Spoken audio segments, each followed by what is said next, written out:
Hello বন্ধুরা, cook with মৌহার চ্যানেলে সবাইকে স্বাগত।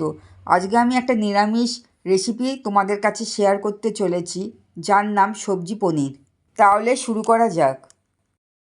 প্রথমে মিক্সিং জারের মধ্যে 1 ইঞ্চি আদার টুকরো, একটা টমেটো কুচি, একটা কাঁচা লঙ্কা দিয়ে পেস্ট তৈরি করে নিলাম।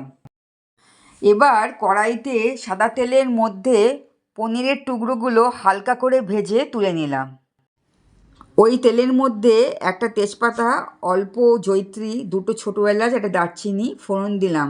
এবার ছোটো টুকরো করে কেটে রাখা আলু গাজরগুলো একটু ভেজে, এবার আগে থেকে ভাপিয়ে নিয়েছিলাম ফুলকপি, সেগুলো দিলাম।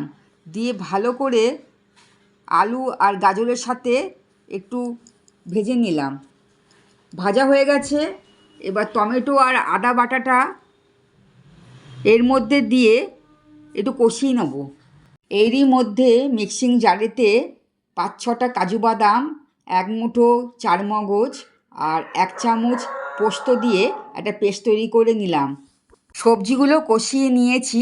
এবার 1/2 চামচ হলুদ গুঁড়ো, 1/2 চামচ জিরে গুঁড়ো আর কাজু বাদামের পেস্টটা দিয়ে আবারও একটু কষিয়ে নিচ্ছি।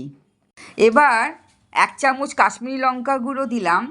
1 মুঠো কড়াইশুঁটি দিয়ে একটু ভালো করে নেড়ে, এখানে আমি 2 চামচের মতন জাগরি পাউডার দিয়েছি আর স্বাদ মতন নুন দিয়ে ভালো করে একটু নেড়ে নিয়ে 1 কাপের মতন দুধ দিলাম।